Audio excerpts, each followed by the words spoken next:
cada día que pasa, como hemos hablado en la producción, es realmente un caso más que atrapante.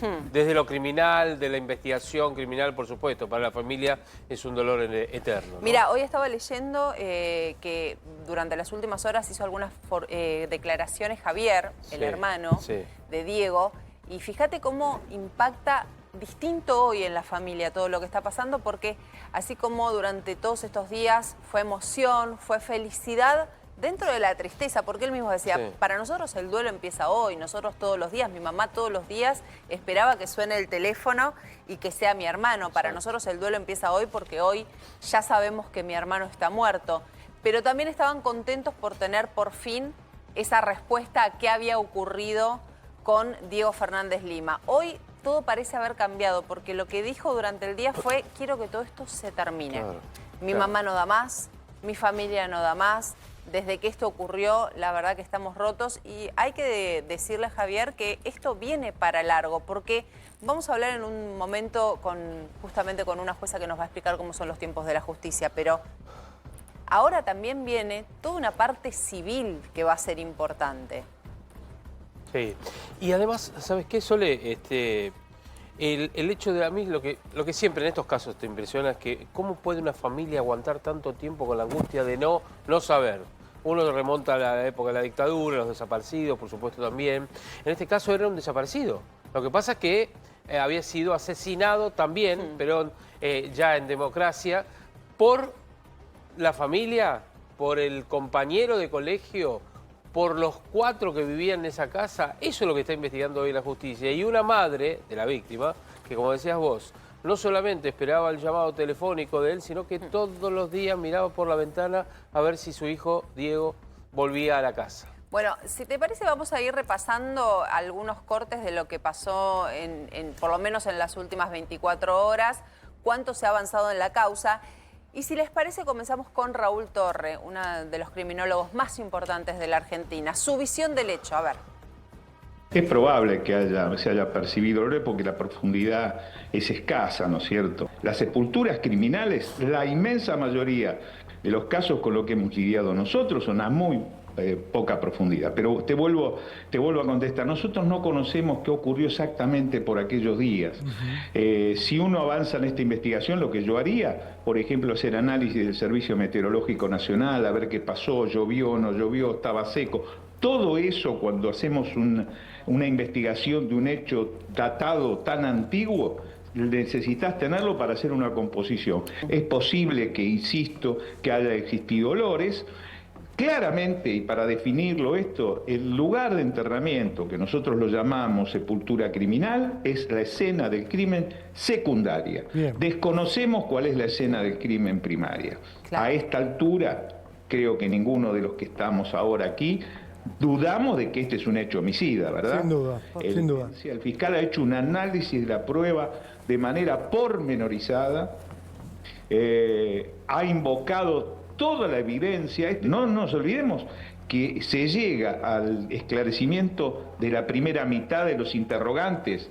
Esto es determinar quién es la víctima, siempre a partir de evidencia criminalística. El primero, el hallazgo de la evidencia física asociada al cuerpo, lo que indica que fue inhumado con sus ropas, porque restos de prendas aparecieron, etcétera, y con esos objetos como la moneda que nos otorga fecha cierta, como la ficha de casino que también nos permite ser datada porque las imprimía la Casa de la Moneda y eran distribuidas por la Lotería de Beneficencia Nacional y Casino. Es muy rico en evidencia y creo que continúa haciéndolo.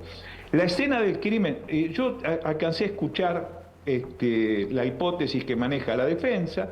Convengamos es que este señor, al que ahora el fiscal quiere enrostrarle el encubrimiento, goza de la presunción de inocencia que consagra nuestro Estado de Derecho.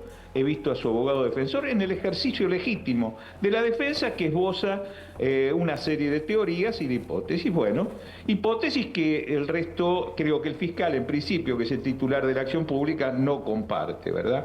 Y créanme, cuando tengan oportunidad de analizar esta presentación del fiscal, es muy concienzuda, realmente está muy bien hecha, está muy inteligentemente armado el plexo probatorio. Pero, por supuesto, nosotros sabemos que esto responde a la resolución jurisdiccional. Bueno, qué interesante siempre escucharlo. Hay mucho que uno aprende cuando por ahí uno lo ve periodísticamente, pero desde la criminología hay un montón de pruebas que tienen significancia y que ahora se están analizando. Vamos a saludar ya mismo y a sumar a esta charla a Erika Nisipor. Erika Nisipor es la abogada de Cristian Graf, de la familia Graf. Normalmente estos días escuchamos hablar a Martín Díaz, pero es justamente la doctora quien trabaja con ellos, quien es la abogada y quien también sumó a su equipo de trabajo a Martín Díaz. Doctora, muy buenas tardes. Soledad Largui la saluda, a todo el equipo de Código de Noticias. ¿Cómo está? Hola, buenas tardes. Un gusto saludarlo a todos. Bueno, interesante porque es la primera vez que hablamos con usted. Es interesante escucharla. Más o menos díganos cómo ve la causa hasta el momento. Ha hablado poco con los medios, ¿no?, en estos días. Sí, pasa que dejé la prensa al doctor Díaz para que hablar y yo me mantengo más del otro lado, digamos. Está bien, pero bueno, es muy interesante escucharla a usted, saber cómo está viendo la causa hasta el momento. A ver, voy a arrancar por lo primero. ¿Por qué no habla Cristian Graf? ¿Por qué no habla con los medios? ¿Por qué no sale a gritar su inocencia? Bueno, como ya bien lo dijimos de un principio, Cristian no está interesado en dar notas por una cuestión de que su personalidad es muy tímida. Y no quiere salir a hablar por el momento con los medios. Pero se está hablando de la posibilidad de que cuando se tenga o tome el juez alguna decisión, salir a hablar con los medios. Porque ya desde el vamos, el juez trata de averiguar ahora si está encubriendo la muerte. No es algo menor en lo que lo involucra. Cuando el juez lo decida, después de que tome la decisión, Cristian no tiene ningún inconveniente de salir, como así también de presentarse si el fiscal lo necesita para dar su testimonio. Sobre este punto, sobre el punto de encubrir o de entorpecer, si se quiere, a la justicia. Comencemos por el de entorpecer, creo que se basa en esto de no toquen el banano. ¿Qué opinión tiene usted? ¿Considera que es injusto? No, lo que le puedo decir es que no es un banano en realidad, nunca fue un banano, sino que fue una Santa Rita que está en distintos lugares, ni siquiera está en donde supuestamente apareció el cuerpo. La Santa Rita es una planta que había plantado el padre en su momento y era un recuerdo que ellos tenían del padre. Y lo único que les pidió Cristian era que si por favor podrían no tocar esa planta por el simple hecho de ese recuerdo, que después la planta en definitiva fue removida, o sea que no hubo una negación total, simplemente el cuidado de decir por favor no me corran la planta, no me lastimen la planta. ¿Y por qué será que mencionan banano los albañiles, siendo que debajo del banano estaba el cuerpo?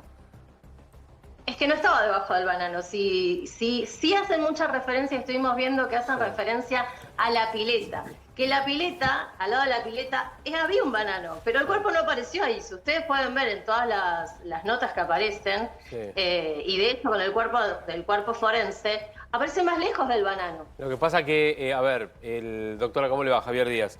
Uno de los albañiles que declara y cuenta y habla del banano, de un árbol, un banano, que la verdad dice, no sé por qué estaban tan interesados en que no toquemos eso, porque en realidad estaba del lado de ellos. Después, ya con el devenir, obviamente, del hallazgo del cuerpo, se cavó en otro sector, un poquitito más alejado, apenitas más alejado. Y qué casualidad que arriba de la tumba de Diego Fernández Lima, en la casa de la familia Graf, había una planta que había sembrado, plantado el padre de los Graf. Vuelvo a repetir, no era un banano, era una Santa Rita. Está bien, pero el banano no importa, el banano. El banano estaba ahí y él se refirió al banano. Y le dijo, según el albañil, no me toquen ese árbol y toda esa línea que estaba ahí.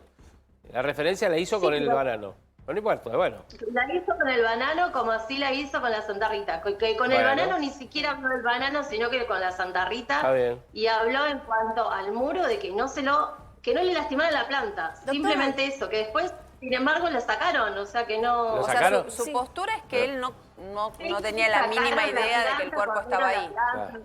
Su postura de la defensa es que él se sorprende. Pero después sacaron las plantas, doctora, porque...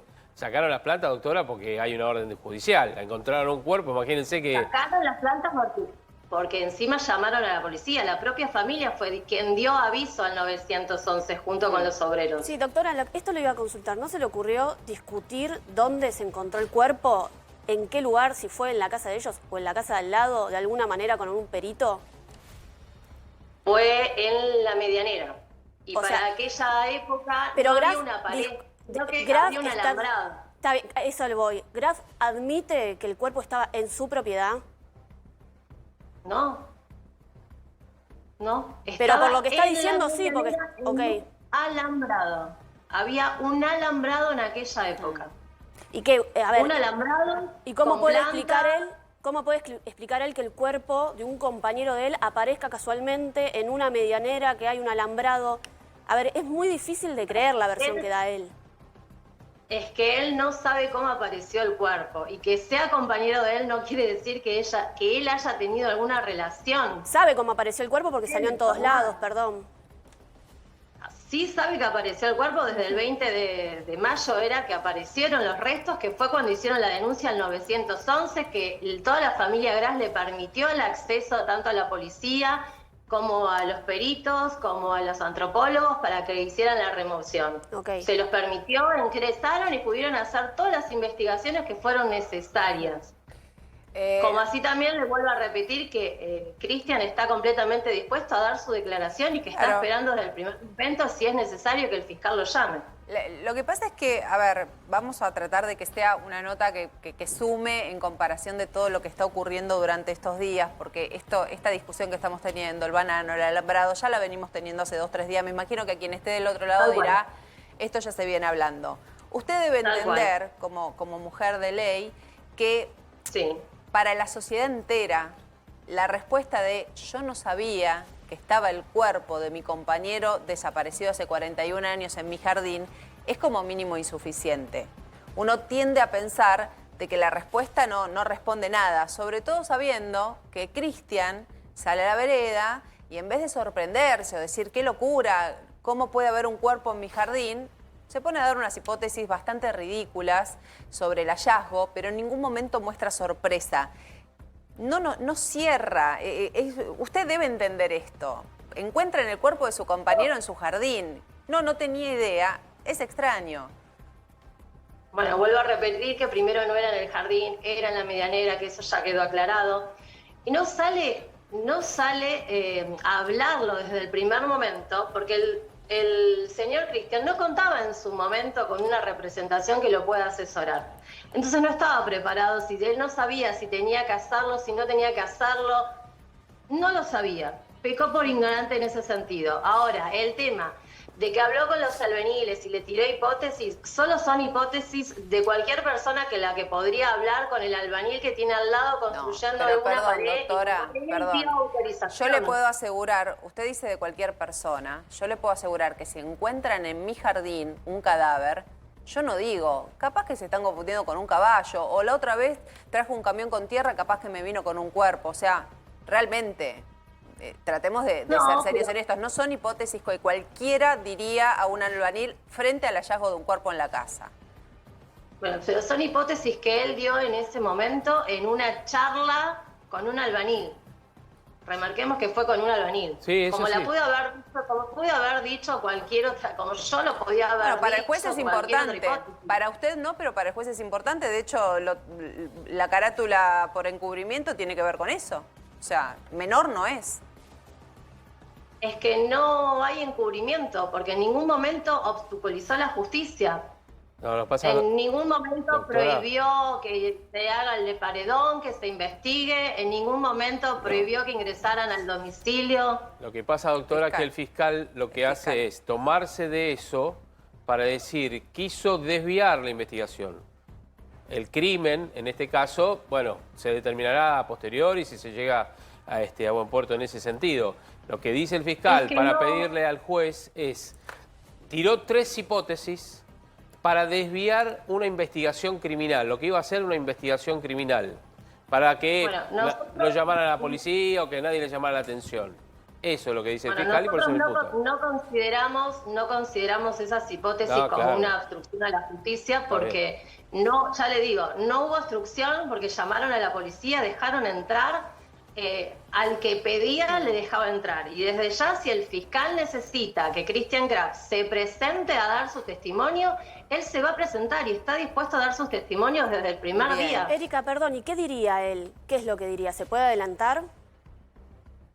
No. Y doctora, ¿él lo conocía? ¿Cuál es el conocimiento que tuvo Christian con Diego? Para ser claros con esto. Ambos iban a la misma escuela, a la escuela técnica, compartieron el aula en el año 83, eran compañeros de aula de segundo año simplemente. No tenían relación, o sea, no eran amigos, simplemente compartían un aula, no compartían ni hobbies, ni gustos, nada. ¿Las motos? La única relación fue compartir un aula. Pero perdón, ¿las motos? Tampoco. A Christian no tiene motos, nunca tuvo moto, ni siquiera tiene el registro. Pero perdón, pero perdóneme, pero así hacemos punto y punto. Inclusive uno de los compañeros de ambos, de Diego y de Christian, dijo que era aprendiz en un taller de moto en esa época, cuando él tenía 15, 16 años. Y que en el garage de la casa es como que practicaba. Bueno, en el garage de la casa, en que de hecho salieron fotos de ese garage o supuesto taller, no era el taller de Christian Graf. Ese taller ese era el taller de los hijos, el hijo de Alan, quien tenía el taller por la época de la pandemia, que lo tuvo por un tiempo. Ese taller pertenecía al hijo. ¿Quién es Alan? No pertenecía a Christian. Por ahí lo conoce usted, pero nosotros no. Alan es el hijo de Christian Graf. Otra cosa que le voy a pedir, por favor, no sé si ustedes fueron o no, es que Alan nos pidió que, por favor, si pueden, no acosarlo tanto, porque él está trabajando, no tiene nada que ver con esta causa, no tiene nada que ver. Pero acosarlo, si pueden, ¿acosarlo por qué? Y están yendo a su taller actual, donde él está trabajando, y están los medios en la puerta y queriéndole hacer preguntas, y él no va a contestar preguntas porque no sabe nada y tampoco tiene nada para dar. Entonces, si por favor pueden salir del frente del taller del hijo. A ver, en base a esto, porque también es algo que nosotros ayer lo planteábamos en el programa, Christian Graf no es un hombre solo en el mundo. Tiene esposa, tiene hijos, tiene madre, hay un contexto familiar que le está pasando seguramente muy mal con todo lo que ocurre. Le puedo asegurar que sí. ¿No sería lógico, siendo que efectivamente la postura de ustedes es, no lo conocía, no tuve trato con él, no hubo ni discusión, no hubo trato, no había relación, ni siquiera estaba en nuestro terreno, estaba en la medianera? Estoy recogiendo algunas de las cosas que usted mencionó durante la nota. Hablar. Perfecto. Hablar, sacar dudas. Hay un país entero que está pendiente de lo que está ocurriendo y que se haga justicia con esta muerte. Si realmente hay inocencia, ¿por qué no se dice? Bueno, le voy a ir adelantando que una vez que el juez tome una decisión, va a salir a dar una nota. Bueno, entonces lo que quiere es una nota televisiva, va a hablar con los medios. Va a hablar con los medios, sí. Bueno, es interesante. Esto es lo primero que estamos sacando, que va a dar una nota y que va a hablar. ¿Una nota con preguntas? Perdón, ¿una nota en donde se admitan preguntas? Sí, sí. Perfecto. Sí, una conferencia, completamente abierta y a disposición. Bueno, eso va a quedar. Esto es importante para todos, saber que él se va a sentar y que nosotros como periodistas le vamos a poder hacer preguntas, porque si no es un monólogo y no hay manera de preguntarle al respecto. Es interesante lo que usted plantea, doctora. Por eso quédense tranquilos que en su momento, cuando el juez tome la decisión, ya sea con la decisión que sea, ¿no? Ya que el fiscal está trabajando de una forma excelente, va a dar la nota. Eso. Entonces no se preocupen que la nota va a estar. Puede ser que no quiera hablar con los medios porque sus declaraciones pueden llegar a usarse en su contra para tomar esta decisión. No, para nada. ¿Es por ser precavido? Porque todas las veces que habló, interactuó con los obreros, todo eso, no lo estuvo a él liberando de esta situación. No. Es simplemente por una cuestión de personalidad de él y por cuidar un poco él y por cuidar al resto de su familia también. Porque imagínate que no la están pasando, pero para nada. Me imagino su mujer queriendo salir también a dar explicaciones a los medios, pidiéndole explicaciones a él también. Imagino lo que está sucediendo en esa casa, porque ella no lo conocía probablemente a su marido cuando tenía 16 años y le estará preguntando lo mismo que quiere saber todo el país, qué pasaba, si lo conocía. A ver, a propósito de esto, y doctora, le pido por favor que esté con nosotros. Vamos a sumar a Cristian Balbo. Cristian Balbo es nuestro periodista en calle, que es quien sigue la nota desde el día número 1, este caso desde el día número 1. Y ayer tuviste oportunidad, Cristian, de cruzarte a la mujer de Christian Graf durante algunos minutos. ¿Pudiste por lo menos ponerle el micrófono para que dé su palabra? ¿Y qué fue lo que pasó? Sí, estuvimos montando guardia periodística durante toda la jornada en la puerta de acceso al domicilio de los Graf, y en un momento determinado salió y lo que nos indicó era que ella iba a buscar a sus hijos a la escuela. Esto fue lo que nos dijo. Le formulamos una veintena de preguntas vinculados a lo que tiene que ver con el expediente que se ha iniciado y preguntarle básicamente qué explicación podían dar ellos, cuál era su verdad a partir de la aparición de estos restos óseos humanos en el jardín de la propiedad, en la medianera del jardín de la doctora. Cada vez que le formulábamos preguntas vinculadas a este caso en particular, la respuesta fue siempre la misma. Estoy yendo a buscar a mi hijo a la escuela.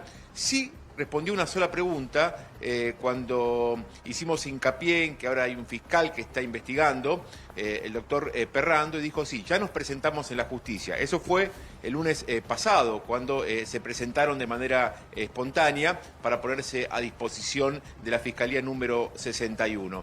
Pero nos llamó la atención a los colegas que nos encontrábamos ahí, teniendo la oportunidad de expresar su verdad a partir de todo lo que ha tomado Estado Público, a partir del hallazgo que se hizo en la propiedad, a partir de que ahora hay una investigación judicial, que no haga uso de la palabra para contar lo que ocurrió en esa propiedad, Soledad. Claro, es que es lógico, hay toda una intriga periodística, pero digo social, porque hay casos que la verdad que solo nos importan a los medios y no es este el caso. Este caso le importa a toda la Argentina y eso está claramente demostrado con los números de audiencia que tiene cada vez que se toma este caso. Evidentemente hay un interés social, por eso yo hablaba con usted, Erika Nisipor, abogada de Christian Graf, sobre este tema y sobre la necesidad de escuchar alguna voz, alguna respuesta sobre todas las preguntas que tenemos. Volvemos a este punto. Está la mujer, están los hijos, está su madre. Sí. Como bien vos dijiste, la mujer de Christian no sabe nada. Ella no va a hablar porque no sabe nada del hecho. O sea, no sabe nada, entonces no podría dar la nota. Y recién estaba viendo el notero, donde la siguió 1,5 cuadras. Me parece que no era necesario seguirla. Yo sé que de la nota y obtener las respuestas y todo, pero no está bueno esa persecución hacia una persona ¿Sabe qué pasa? ¿Sabe qué pasa? No puede aportar absolutamente nada. Sí, pero a ver, nosotros también pensamos en la familia de la víctima. Nosotros primero pensamos en la familia de la víctima. Hay una familia de una víctima que durante 41 años no supo nada ni de su hermano, ni de su hijo, y que quiere respuestas. Y desde que se identificó el cuerpo hasta ahora pasaron muchos días. Entonces usted tiene que entender que lo mínimo que nosotros podemos hacer es preguntar. Con todo el respeto que Cristian Balbo puso, que pregunta y si la persona no responde, no responde. Pero nuestro trabajo es preguntar. Está perfecto que pregunten, y acá las víctimas no es solo la familia de Diego, sino que las víctimas también es la familia del señor Graf. porque para ellos también necesitan respuestas y también necesitan saber cómo es que apareció ese cuerpo ahí. Y entiendo al notero que tiene la necesidad de obtener respuestas, pero cuando no las hay, cuando no se puede obtener respuestas, no se puede perseguir a una persona. El cuerpo apareció en ese patio. Perdón. Sí, Cristian, por supuesto, estás vos. Perdón, no hace falta que contestemos por vos. Quiero incluirme, en calidad de periodista también, a partir de lo que vivimos en la jornada de ayer. Lo que hicimos básicamente, doctora, fue formular preguntas en base a lo que se interroga toda la ciudadanía de lo que pasó en el jardín de esa propiedad, o al menos en la medianera de esa propiedad. Se preguntó de manera educada y la entrevistada respondió también de manera educada. Ella repetía que iba a buscar a su hijo a la escuela. También dijo que está todo en manos de sus abogados. Eso quiere decir que está en manos de ustedes. Llegó un momento en el que se agotaron las preguntas y siguió avanzando su camino. Pero el trabajo del periodista es preguntar para obtener respuestas. Le formulamos distintas preguntas. No reiteramos la misma pregunta, sino que fueron distintas preguntas. Ella dijo: ya nos presentamos en la justicia, está todo en manos de nuestros abogados, estoy yendo a buscar a mis hijos a la escuela. Avanzamos unas cuadras y ella siguió su viaje a el destino que ella tenía. Pero lo que nosotros pretendemos es que la familia también, no solamente ustedes en calidad de letrados y abogados de la familia, nos dé una respuesta. Estamos abiertos a que nos dé esa respuesta. Estamos presentes como medio de comunicación y como periodistas en nuestro trabajo y estamos a disposición para que todas las partes puedan también de manera pública revelar qué pudo haber pasado en ese lugar. Doctora. De hecho, Cristian, perdón, una falta sería no poner el micrófono para que no puedan decir lo suyo. La falta sería lo contrario, no poner el micrófono para que no puedan decir lo suyo, porque obviamente al aparecer el cuerpo en este jardín, la ciudadanía quiere escucharlos y nuestro trabajo es poner el micrófono. Por eso, doctora, en este punto digo, y aparte todo esto ocurrió en la vía pública, es un espacio absolutamente público, nos parece que es lo que estábamos hablando anteriormente, la necesidad de que hablen. No, yo lo entiendo el trabajo periodístico, entiendo el hecho de hacer las notas, de obtener la nota. Nosotros lo entendemos perfecto. También vi que fue respetuoso, sí, tal cual, fue respetuoso. Pero una vez que no quiere hablar o no quiere dar la nota, hay que respetar eso también. Está bien, doctora. Volvemos. Yo le voy a preguntar, me dice Cristian, espera un segundito. La entrevistada siguió su viaje. Espera un segundito, porque si no, la doctora le va a defender obviamente a la familia y nosotros nuestro trabajo, que es lo que corresponde, como decía Sole. Doctora, ¿por qué no mostró interés en presentarse a la justicia Cristian Graf? Porque lo hizo solamente cuando se conoció la identidad de ese joven asesinado allí. El señor Graf tenía toda la intención de presentarse a la justicia. Por recomendación de un colega anterior a nosotros, le recomendó que no era necesario que se presente hasta que no había sido citado. Ah, pero no fue citado él, y sin embargo él fue a la justicia y se presentó. ¿Por qué? ¿Hola? ¿Nos escucha, doctora? ¿Doctora? Sí, justo se escuchaba otra voz.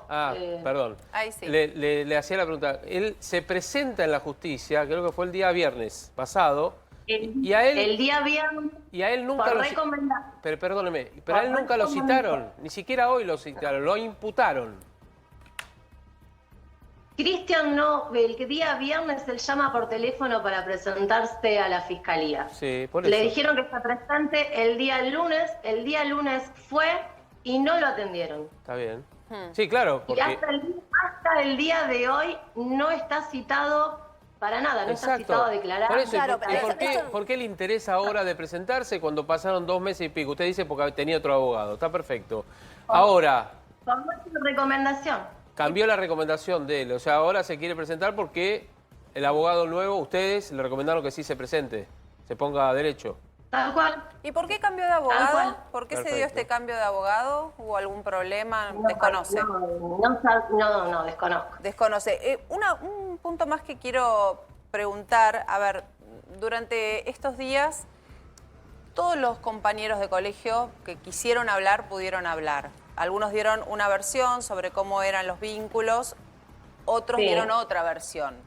Yo le quiero preguntar puntualmente por un caso que nosotros pudimos entrevistar, un compañero nuestro que contó, un compañero camarógrafo, que contó justamente que había vivido una suerte de situación muy incómoda en un baño con Diego Fernández Lima, una situación que él interpretó como una situación de abuso. Le quiero preguntar si algo así en algún momento le contó Christian Graf, pero si es posible repasar lo que dijo este compañero con usted para que lo pueda escuchar. ¿Puede ser un minutito? Sí, sí. Caíste en este colegio y ¿con qué te encontraste? Bueno, me encontré con gente que había repetido, con gente que habían expulsado de otros colegios. ¿Cómo era la situación? Nos tiraste el título de me hacía bullying. Sí. ¿Qué era lo que pasaba? Y dentro de sus cargadas o esto que el otro, usaba por ahí violencia, por ahí me pegaba, ¿viste? Como para hacer reír a sus otros compañeros que estaban. Entonces yo estaba a veces en una situación que no sabes, de indefensión, porque no sabes con quién. Porque si ibas a las autoridades te acusaban de buchón y después te pegaban peor. O sea, no tenía escapatoria, por eso la pasaba mal. ¿Te llegó a pegar en algún momento? Sí, varias veces. Adrián, ¿en estos golpes sufriste algún tipo de ataque sexual también? Y, o sea, cuando yo voy al baño, entro al baño, entro solo, porque en ese momento estábamos solos, y él entra y directamente viene y me ataca. Entonces, intenta violarme. Yo lo que agarro es, o sea, trato de sacarlo con el brazo, forcejeo y salgo corriendo. ¿Viste? Y salí corriendo, y me fui. Pero no fue un juego, una joda, una apoyada, ¿viste? Que siempre se hace. Fue directamente a eso. ¿Él te bajó los pantalones? ¿Te hizo algo? Y me forcejeó. Eso después lo voy, si me citan, lo voy a hacer bien más explícito en la justicia. Bueno, esta es la nota en cuestión, es Adrián Farías, es camarógrafo, fue compañero de América en algún momento y como fue compañero de Christian Graf y también de Diego Fernández Lima y quiere contar lo suyo, nosotros le pusimos un micrófono que es nuestra tarea. Yo lo que le quiero preguntar es si en algún momento algo de todo esto que escuchó le resuena o algo pudo haber sido también vivenciado por Christian Graf. Bueno, nosotros estuvimos hablando con Christian sobre este hecho cuando apareció y en este hecho puntual, como así también como el otro Christian, no lo recuerda. No recuerda ni al compañero, al compañero que salió a dar la nota, no lo recuerda. ¿No lo recuerda? Fabián. ¿No lo recuerda de su paso por el colegio? ¿Y es de recordar a otros compañeros? ¿O tiene por ahí un poco borrado esa época? No, de hecho se le preguntó, hablamos con él y él prácticamente de esa época de la secundaria no recuerda nada. Hasta el día de hoy no recuerda. Él simplemente tenía otro grupo de amigos. Pero más allá de no recordarlo a Farías, digo, me imagino que debe haber vivido algo parecido, lo recordaría. ¿Le hizo referencia si vivió algo parecido con Diego Fernández Lima? No. Bien. ¿Lo recuerda a Diego Fernández Lima? No. ¿Tampoco? No lo recuerdo, o sea, piensen que él compartió el aula con otros 30 personas. Sí, o sea, pero ve el reloj, cuando ve ese reloj, que todos los amigos nos dicen, ay, jugábamos con ese reloj. No, pero aparte, cuando doctora, desapareció el compañero. Un compañero que desapareció y todo el barrio convulsionado, notas en los medios, carteles en el barrio, el colegio conmocionado. ¿Cómo no lo recuerda? Perdón No recuerda que la no situación. puedo entender que no recuerde, no puedo creer en realidad que no lo recuerde. No recuerda a sus compañeros, no recuerda a los compañeros de la secundaria, no recuerda. La angustia de que falte un compañero. Una cosa es no recordar a los compañeros, pero fue todo un acontecimiento. De hecho, quienes no fuimos compañeros recordábamos o hubo un paso. El propio Farías dijo, salía en los programas de televisión, salía en los noticieros. ¿No recuerda el episodio de que un compañero de él desapareció? No hace mención del hecho, no recuerda haberlo conocido, o sea, no se acuerda de la situación, no se acuerda ni compartir el aula. Yo realmente, de todo lo que venimos escuchando por parte de la defensa, esto es lo que más me impacta. No además, me imaginé jamás que la respuesta era no recuerda, ni siquiera recordaba que había desaparecido un compañero. Pero permítame un segundo sumar a esta charla a Enrique de Rosa, es psiquiatra, es médico forense, está escuchándonos desde el comienzo. Enrique, gracias por estar con nosotros como siempre que te requerimos. Por favor, Soledad, Javier y equipo, ¿cómo les va? Bueno, hay mucho para hablar con vos. Quiero desde el comienzo meterme en mil cosas, pero me adelanto a este punto. Esto de no recordar siquiera a un compañero que desaparece y que no se supo más nada de él, se lo traga a la tierra en medio del colegio secundario. ¿Es algo posible? A ver, sí es posible, pero a ver, también tengamos en cuenta que hay unas declaraciones lógicas y comprensibles en base a lo que es uno es una defensa, pero sí es una asesoría técnica que tiene que actuar según las características de lo que ha actuado de lo que ha decidido con su cliente, ¿no? Que todavía no está claro, si bien en la carátula en principio ya no es por la prescripción o homicidio, presunción de homicidio, lo que fuera, sino encubrimiento. Evidentemente también una persona puede estar en condiciones de decir que no recuerda absolutamente nada. Pero es creíble, perdón. A ver, luego, ¿Es creíble esto? termino brevemente. Sí. Para ese no recordar, luego uno tendría que evaluar cuáles son las condiciones en que una persona no recuerde nada en un hecho tan sonado en su momento, ¿no? Exacto. Claro. No, bueno, Enrique, esto le quería consultar, si es creíble, si es posible, porque bueno, puede ser también que se haya formado un trauma. Sí, bueno, por eso, a eso iba, ¿no? No hay que descartar. En principio, en lo criminológico, haciendo la diferencia, ya que lo tuvieron a Raúl Torre ahí tan claramente hablando de los aspectos criminalísticos. Los criminológicos son los comportamientos, ¿no? Que rodean los comportamientos, las estructuras que rodean a un caso criminal.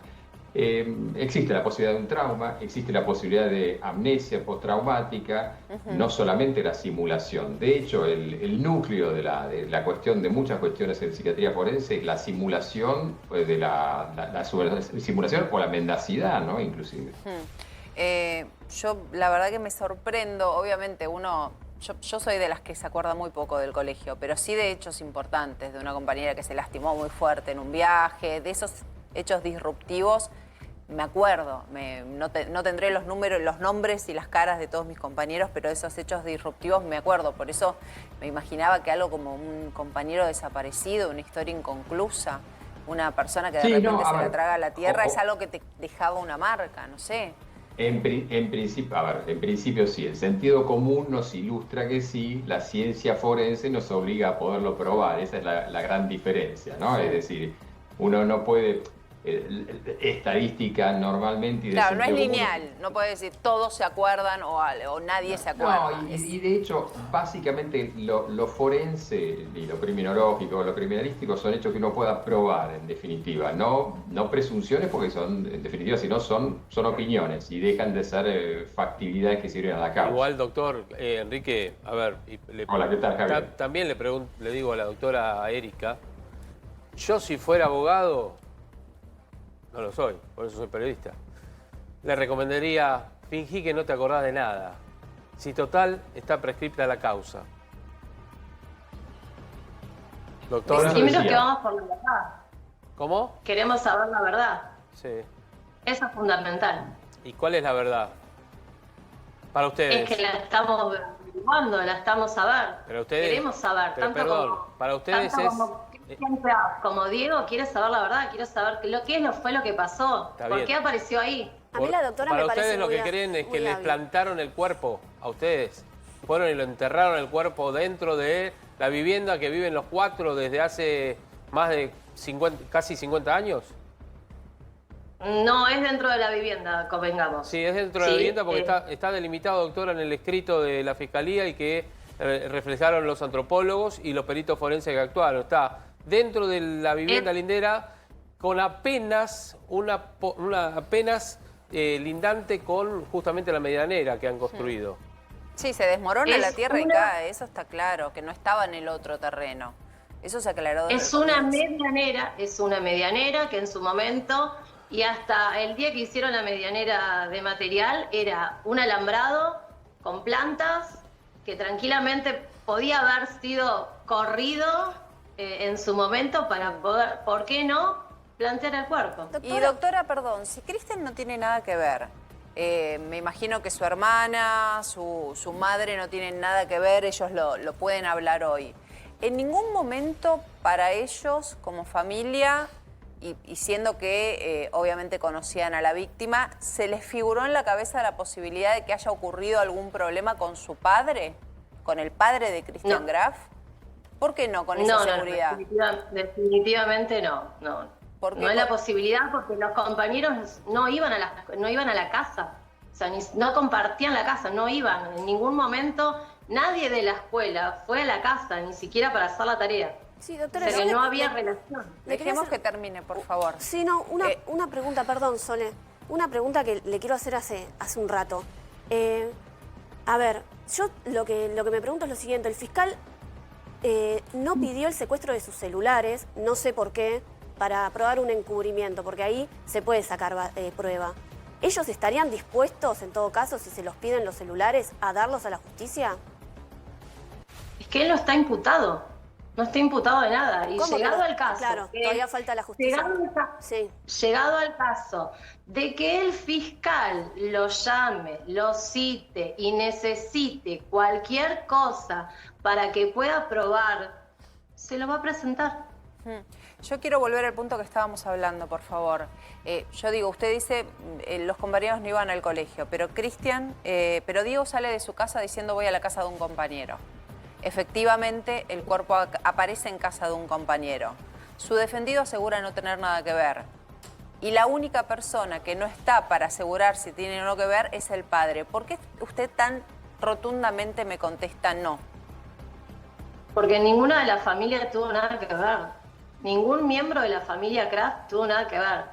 Y un compañero, es casualidad de que se encontró en la medianera que daba con la casa de Christian Graf, pero tranquilamente pudo haber sido otro compañero. La casa de al lado, la superficie de la casa de al lado, es una casa en forma de T, que tenía acceso lateral por la calle Naón. Entonces, en su momento, la calle Naón, en esa parte, había una especie había arboleras, había una especie de baldío y que tranquilamente se podía ingresar, porque lo único que lo separaba era un alambrado de 1 metro con plantas. Pero ¿y usted le resulta posible creer en que alguien mate a Diego Fernández Lima, lo entierre dentro del terreno de los Graf e incluso intente desmembrar el cuerpo? Puede ser. Puede ser, tal cual. ¿Y ellos nunca notaron semejante movimiento en su fondo? No escucharon nada. En ese momento, no sé cómo habrá sido en el jardín, pero en ese momento los jardines no son los jardines que son ahora.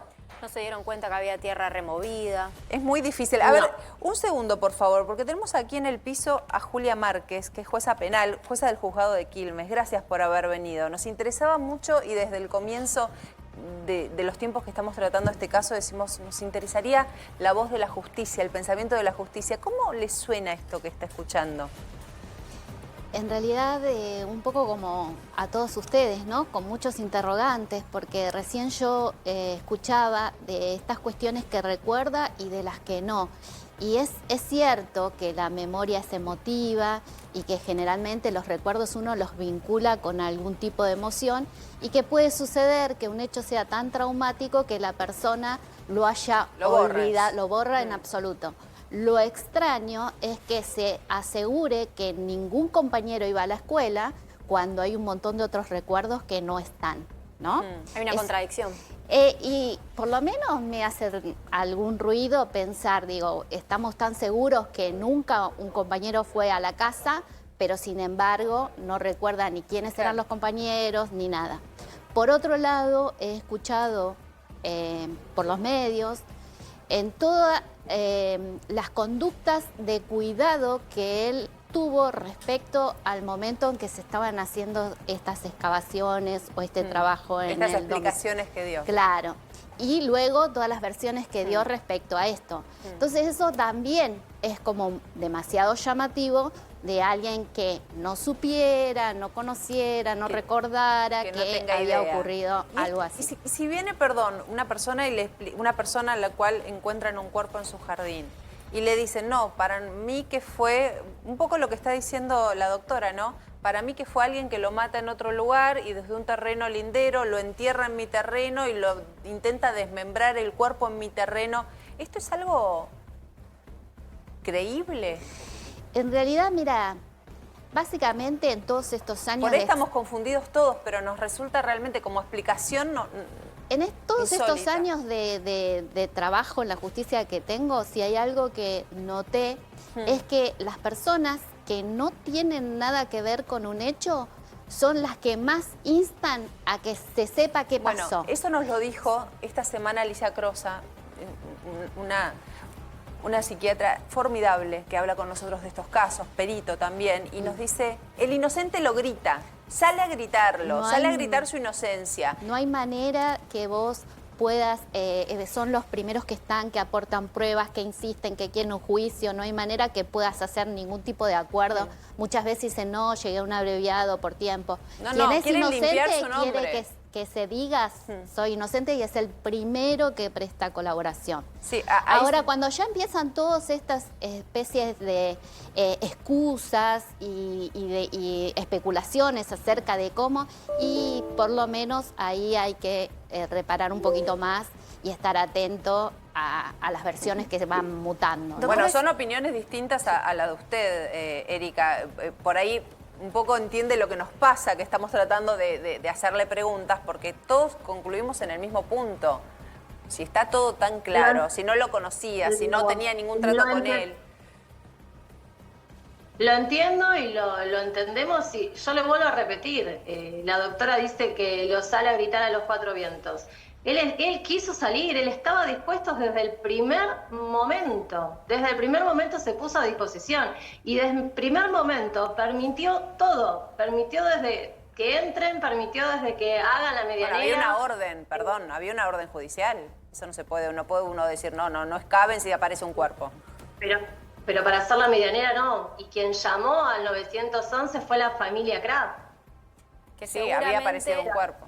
Seguramente cuando llamaron no sabían que iba a pasar todo. No, pero Cristian tuvo un micrófono, nosotros lo pasamos mucho, usted lo habrá visto, cuando nuestra colega Mercedes Ninzi le pregunta, le pone un micrófono, ahí elige el silencio. Sí. Él dijo que no. Él dijo que no. Dijo mi papá. Dijo que no. De hecho, cuando Mercedes le pregunta, pero entonces fue tu papá, y él le dijo, no, mi papá no fue, sorprendido. El no fue no lo escuchamos, pero a ver, lo vamos a repasar, a ver. Y acá de la fin llegaba Cristian Graf. Vos con una actitud muy tranquila tuve. ¿Vos fuiste quien asesinaste a mi papá? Perdóname, ustedes fueron... No podés. Ahí está. Te presentaste entonces. Por favor. Se presentaron. Bueno, pero el principal sospechoso sos vos, Cristian, el principal sospechoso. Ahí lo escuchamos, realmente no percibimos mi papá no, pero usted dice que dijo eso. Pero dijo a mi papá, o sea, a mi papá sorprendido. Pero nadie lo... Mi papá... Pero no dijo mi papá, se lo nombró. No dijo mi papá, no. Claro, él es el que trae al papá a la escena. Perdón, él dijo no, y después sorprendido dijo mi papá. Pero si le está preguntando, ¿usted fue el que asesinó? No. Él dijo que no. Y el papá fue clarito que dijo no. Pero ¿cómo entra el papá en la conversación? Cuando Ninzi le pregunta. No le preguntó por el papá. Le preguntó si él era el asesino. Claro, sí. Estamos negando lo que acabamos de escuchar. Lo volvemos a escuchar si quiere. No tenemos problema. ¿Quiere que lo volvamos a escuchar? A ver, por favor. Por favor. Y acá de la fin llegaba Cristian Graf. Vos con una actitud muy tranquila tuve. ¿Vos fuiste quien asesinaste a mi papá? Perdóname, ustedes fueron... No podés. Ahí está. Te presentaste entonces. Bueno, No, no se entiende. Yo lo único que logro entender es mi papá sorprendido. Claro, pero usted nos dice primero a mi papá no y que la pregunta era por su papá. No, o sea, básicamente él introduce, pero bueno, era por si tenía alguna explicación esto, si ustedes querían darla. No hay explicación. Volvemos con usted, doctor de Rosa, y agradeciéndolo desde siempre que esté con nosotros en estos casos que nos cuesta mucho entender. ¿Qué es lo que ve en todo esto? Sin esta nota, sin lo puntual, digo, me imagino que como cualquier especialista debe estar atrapado por esta historia, más allá obviamente del interés de justicia, profesionalmente es un caso muy especial. No, sin duda. A ver, yo creo que lo que hay que diferenciar, hay una diferencia en la lectura, aprovecho para saludar a la doctora Márquez, paso, pero en realidad hay una cuestión que es fascinante.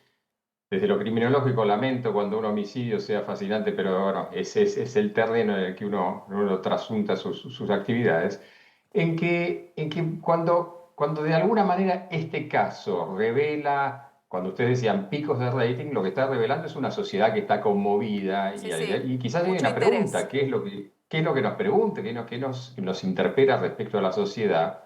En realidad nos interpela con una cantidad de cuestiones que sí es cierto desde lo criminológico, es fascinante, que no hay muchos casos en el mundo.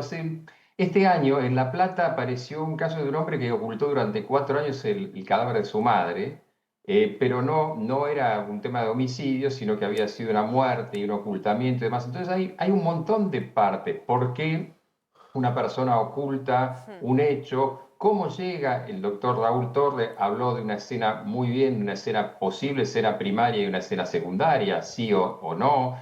La doctora nos habla de una posible intervención de si era un cerco, si era una medianera, con lo cual hay aspectos criminalísticos, es decir, cómo está la profundidad, las características del suelo, si fue una escena primaria, si tuvo que ver con la familia oliese o no oliese algo. Es decir, hay tantas cosas que lo que nos ilustra es también en que somos una sociedad que está en algún sentido conmovida, esperando siempre que algo nos dé respuestas, y por eso hasta en muchos casos buscamos tener opiniones sobre el tema en un área que opiniones y datos y nos movilizan y nos llaman la atención, datos que tienen que ver en el fondo con lo existencial, la vida y la muerte. ¿Por qué? ¿Cómo maneja una persona sus relaciones humanas? Entre medio aparece. Me permito pensar que nos conmueve muchísimo, y digo en esto del interés, porque no creo que para nada, fíjate que en este caso se ha visto muy poco, no hay escenas de sangre, digo, pensando en lo que es también a veces, lamentablemente, el morbo que moviliza a las audiencias. No es el caso. Yo creo que el argentino está profundamente conmovido por una familia que 41 años no supo, que es algo que nos duele particularmente, que muchas veces ligamos con la dictadura, pero que en este caso no tiene que ver con la dictadura. Y uno se pone en la piel de ese hermano, se pone en la piel de esa madre que todos los días esperó el llamado y no cambió su teléfono fijo a ver si llegaba un dato. Y de repente aparece el cuerpo de su hijo, algo que viene a ser un tren que te pasa por arriba en una vida de angustia, y se encuentra con que la familia dueña de casa donde aparece el cuerpo esgrime argumentos que la verdad parecen más, y perdón, Erika, que estás con nosotros, pero bueno, es mi absoluta convicción. Parecen más una estrategia procesal, una estrategia de defensa.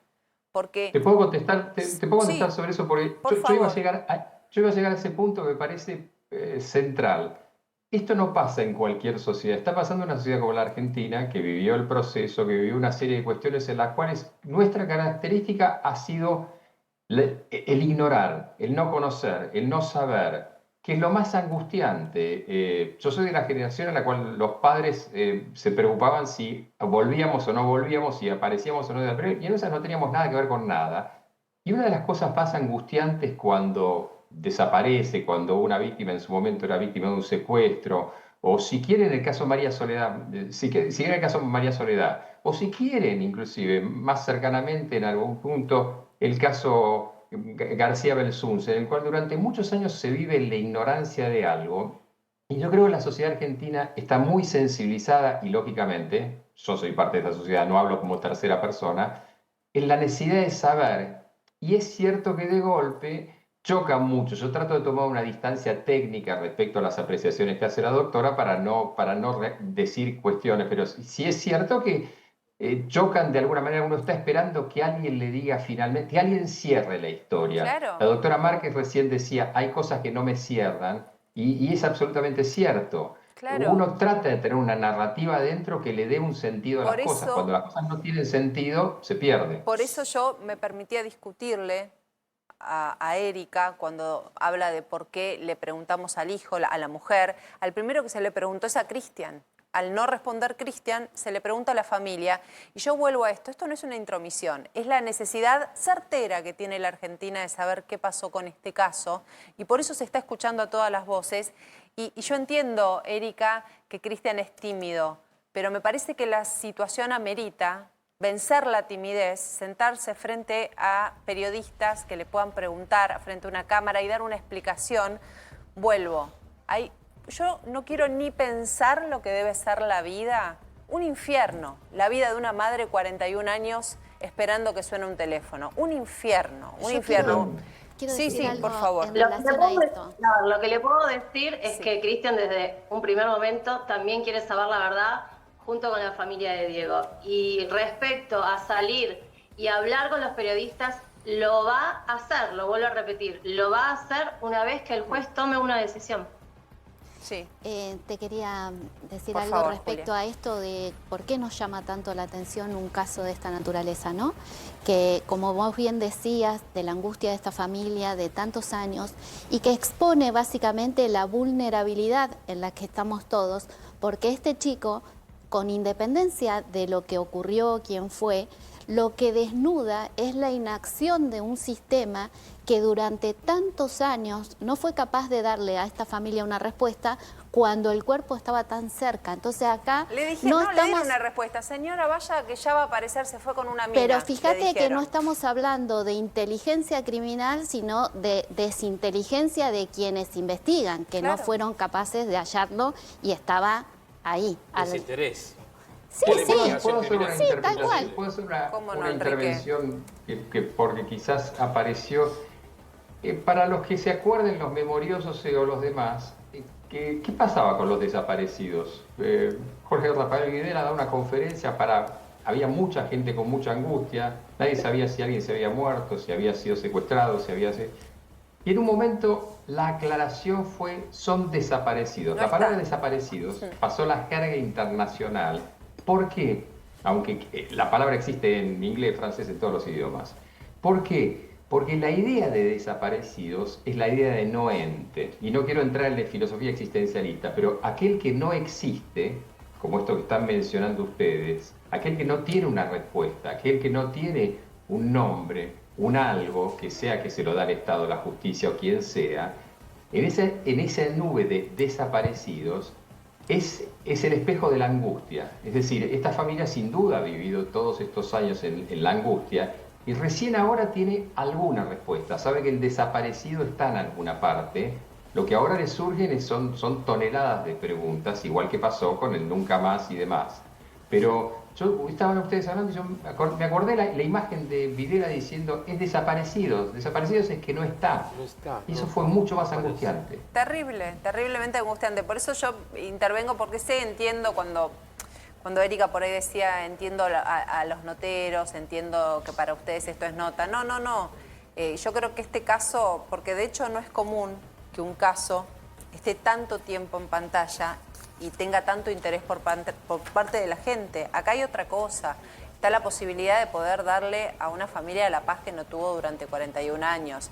Una familia que casualmente en estos días están enterándose de que jamás esta fantasía que por ahí tenían de, bueno, algún día lo encontraré, se habrá ido, volverá, eso no va a pasar nunca más. Erika, entonces nos quedamos con algunos puntos. Me parece igual muy importante que ustedes puedan hablar con nosotros para contarnos. sobre todo este No punto. lo duden, que vamos a hablar cuando sea necesario, Bueno, necesario es, por ahí necesario a ustedes a nivel judicial, pero necesario, créanme que es, desde que se conoció la identidad del cuerpo, es muy necesario, por lo menos para la familia. Yo lo que le quiero... Vamos a hacer. Yo lo que le quiero preguntar es, ¿cómo está Cristian? Más allá de no hablar, ¿cómo está él? Y está mal, toda la familia está mal. ¿Están angustiados? ¿Están decepcionados? ¿Se sienten acusados? Están mal por toda la situación que están viviendo. Pero eso es obvio, todos en esa situación estarían mal, están acongojados. Están mal y son los principales que quieren, vuelvo a repetir, son los principales que quieren saber qué fue lo que pasó. Bien. Doctora, le quiero agradecer enormemente porque estuvo muchos minutos con nosotros y respondiendo todas las preguntas. Gracias. Por favor, muchas gracias a ustedes. Hasta luego. Enrique, un minuto para escucharte a vos también con alguna reflexión, obviamente con un caso muy especial, digo, desde lo que nos pasa a todos con esto y con la no respuesta, digo, la no respuesta de parte de los abogados, de parte del acusado, de parte de la familia del acusado, ante algo que uno, no sé, por ahí cuando aparece el cuerpo y se identifica y se conoce que son compañeros, uno dijo, bueno, caso resuelto, y ahí aparece como un montón de barro que entra a la cancha y creo que nos genera también un poco de frustración. Sí, Sole, en realidad uno necesita en la vida para... Hay un dicho del análisis transaccional que dicen que uno necesita para vivir contarse historias, ¿no? Y uno se cuenta una narrativa de vida. Y esas historias tienen que tener en algún punto un cierre, tienen que tener subcapítulos, tienen que tener elementos que son los que nos permite vivir, nos permite existir. Cuando estas cuestiones quedan en suspenso, desde lo más banal hasta lo más trágico, evidentemente ese espacio de suspenso está cargado de angustia. Y esto es lo que a mí cuando me convocaron para hablar me quedé pensando cuál era el sujeto. Y el sujeto era más que el hecho en sí mismo, era lo que le impactaba a la sociedad del hecho. Obviamente hay un hecho, pero el impacto en la sociedad es lo que me ha llamado mucho la atención. Y vos me diste la pista, y por eso quizás mi co-construcción de la asociación de que aparezca la imagen de Videla, porque dije, claro, somos una sociedad que está esperando respuestas, está esperando respuestas de la política, de la justicia, de un montón de cuestiones, y necesitamos realmente saber qué pasa, y cuando no nos dan esa respuesta, seguimos en nuestro mar de angustia. Enrique, gracias. Muchas gracias por estar con nosotros. Chao, que tengan un muy buen día. Muchas gracias. Bueno, y nos quedamos acá en el piso con Julia Márquez, que es jueza penal en el juzgado de Quilmes. ¿Qué ve, doctora? Bueno, lo que trasciende, ¿no? Recién te decía... Debe ser muy difícil recibir un caso así, ¿no? O es más común de lo que uno imagina, no sé. Algo donde se niegue lo por ahí para muchos evidente. No, en general la actitud de las personas que cometen delitos es la de negar e inventar historias tratando de justificar el hecho que cometieron. Esto es una conducta esperable. También, como este tipo de hechos, me ha tocado intervenir no con tanto tiempo desde la desaparición de la persona, sino encontrar el hallazgo del cuerpo en el fondo de la casa. Esto suele ocurrir. No es novedoso. Son crímenes intrafamiliares normalmente, ¿no? Mira, bueno, los dos casos que hoy tengo presentes, sí, fue un chico que mató a su papá y a la pareja y los enterró en el fondo de la casa, y después tuve un caso de un chico que mató al tío y lo enterró también en el patio de la casa y hizo un hormigón. ¿Y en así esos que casos sí. hay confesión? ¿Confesión? ¿Se da la confesión finalmente cuando la evidencia es tal, como en este caso? Mira, en el caso del chico que mató al papá, él convivía, o sea, él hizo un pozo, enterró al papá y a su pareja, y cuando los vecinos venían a preguntar por la pareja, que era la persona conocida del barrio, él decía que habían ido de vacaciones a visitar a unos sobrinos en Córdoba y demás, daba como explicaciones de por qué no estaba. Pero en un momento él llevaba a sus compañeras a la casa a tomar mate, y en un momento la policía se acerca porque los vecinos empiezan a denunciar que había olores y demás. Entonces como que se asustó y se va a la casa de una compañera y tomando mate con la compañera le dice, yo maté a mi papá. Se quiebra. Confiesa. No, pero es más que una confesión, fue como en el marco de un comentario de así como hice X cosa, también hice esta, ¿no? Porque era un chico con algunas dificultades. Lo que pasa es que eso es un hecho reciente. Claro, sí, esto el fue... crimen y sí. la confesión o el comentario. Acá pasaron 41 años. Claro. Con un cuerpo en el jardín, una familia entera, no una porción de una familia, en donde la madre de los Graf, la mamá, que vive aún, vivía de soltera allí. Se habían casado en 1969. ¿Sí? Y tenían un cadáver desde 1984. O sea, toda la familia, no se lo pueden dilgar a ninguna situación previa ni desconocida. Siempre estuvieron ahí. Tal cual. Por más de que... Y en estas hipótesis que plantea en la vereda, de la iglesia, que por ahí era un cura que quiso ser enterrado, de la tierra, ya las repetimos 1000 veces.